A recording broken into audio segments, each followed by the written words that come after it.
So I've been working on a project for quite some time, which I actually started about maybe 8 months ago. And what it was I was in quarantine and I was watching a YouTube video, and it was about Boston Dynamics Spot. Now, everyone's heard of Boston Dynamics. I mean, most people have. It's the company which kicks around its robots that it makes. And I was watching one of its most iconic robots, which most people know, which is Spot. Now, Spot is a quadrupedal robot, and if you don't know what a quadrupedal robot is, imagine you're a dog or a cat. They're all quadrupeds, they have 4 legs. So what it was a robot which looked familiar to a dog, and you could control it, you could move it around, it moved gracefully, and it was pretty pricey, 80k. So I thought, okay, since I have no clue how they made it, I might as well try to recreate a robot which is like Boston Dynamics Spot, but a lot worse, and I'll learn some things along the way. So that's where it started. This PCB I've got in front of me is the latest revision to the motherboard, you could call it, for the robot which controls it. And this is not what I'm going to be talking about first. First thing I'm going to be talking about is the first attempt that I made at making it. So this was my version 1 attempt. So you can see that we have an Arduino NANO over here. Arduino NANO, super cheap, basic, most people know about it. Then I have two 8010 85s, which are super tiny microcontrollers.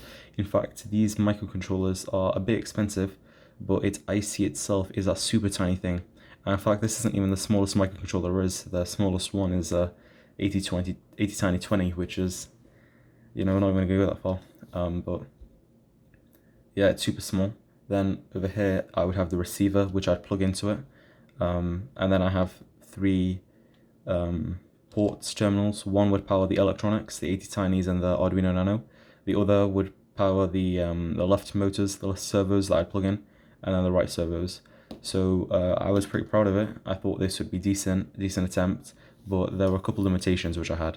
First thing was that the size, it was quite bulky, quite big. I mean, I could have made it a lot smaller.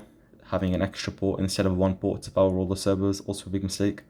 Another massive thing which I didn't really take into consideration was that I decided to use 3 microcontrollers. So what would happen is that your receiver, it gives out these PWM signals, which are like square waves. They go up and down, and it's not like telling you, okay, I've moved my controller to the left, to the right. You have to figure that out for yourself. So what happened is these receiver, the inputs, the signals, would go into here, and these microcontrollers, what they would do is they decode the PWM signals.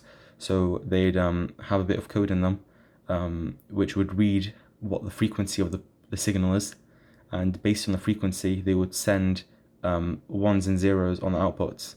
And what would happen is these ones and zeros would be easily fed into the Arduino Nano, and the Arduino could then decide, okay, if that's a 1, that's a 0, that's a 0, that's a 1, this and that. It could basically determine if my joystick is moving left, forwards, up and down, if multiple things are turning on at the same time. So it would work like that.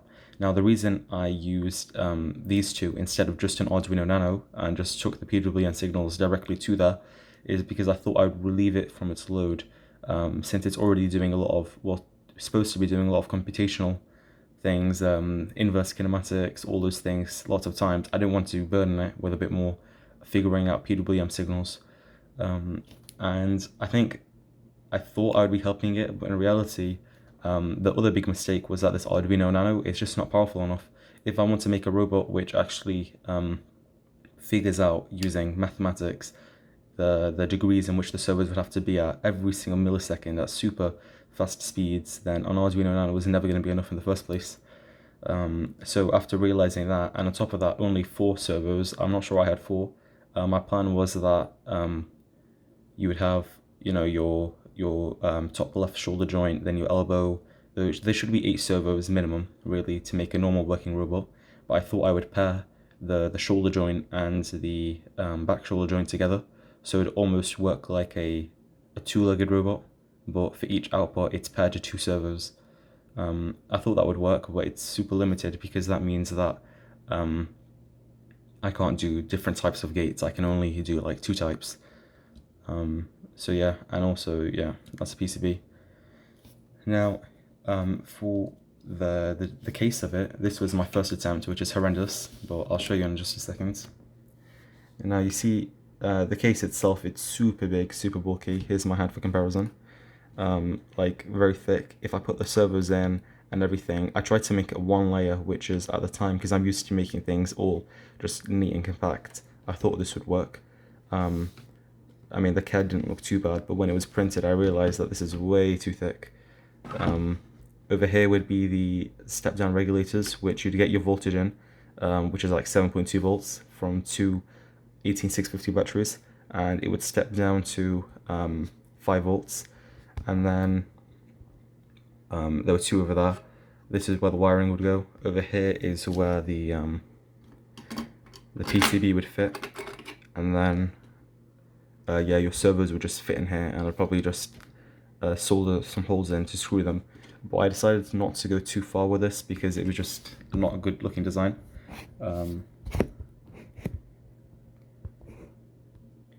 Yeah, so this went out.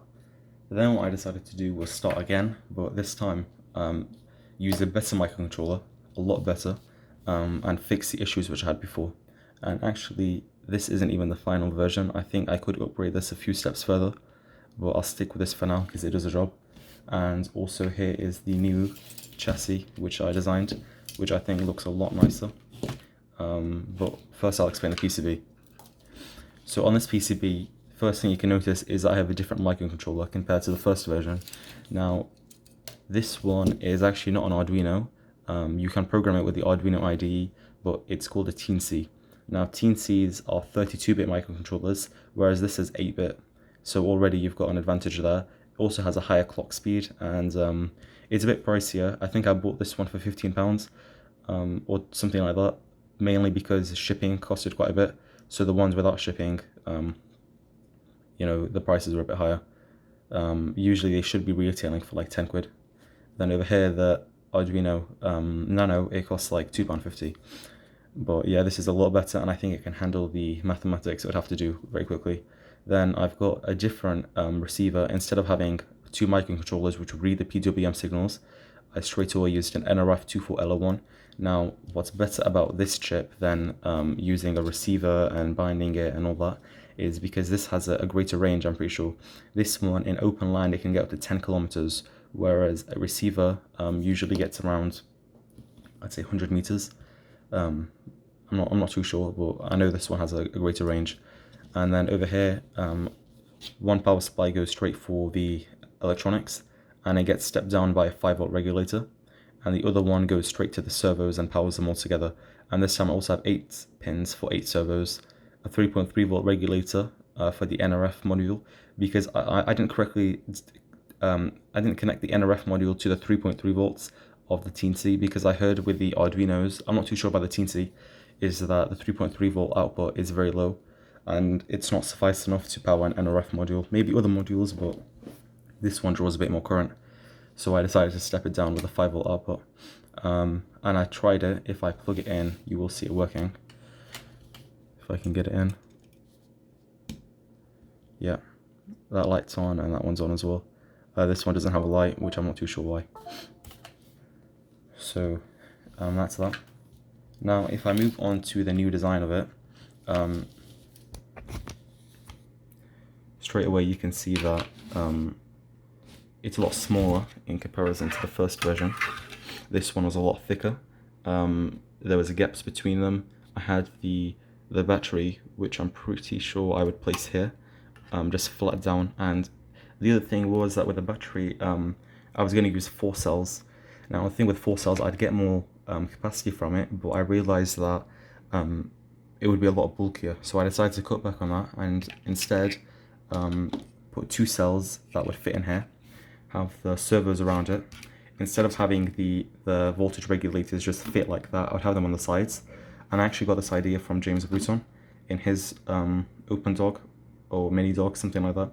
He actually put the regulators on the side, and it looked a lot nicer, and I think it saved quite a bit of space.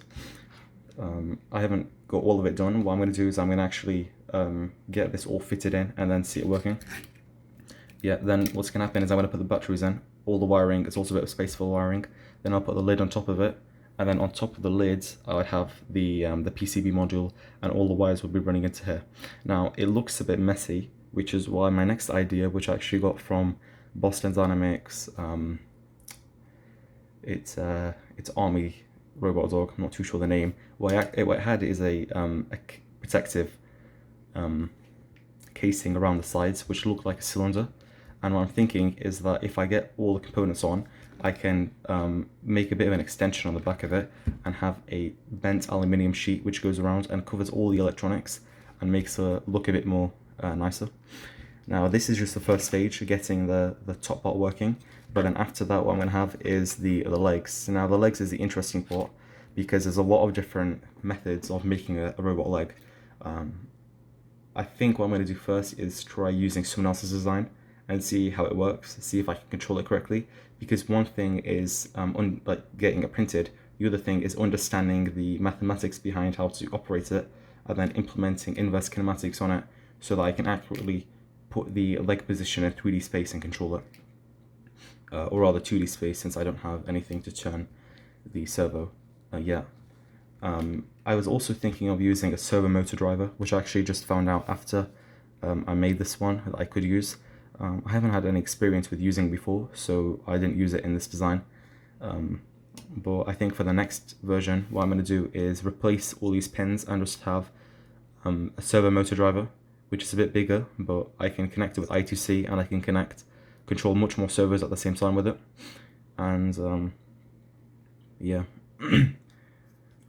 So I think that's all there is to it. I might also have a bit of wires coming out of the robot as like for charging, for programming it and things like that, but that's for a later date.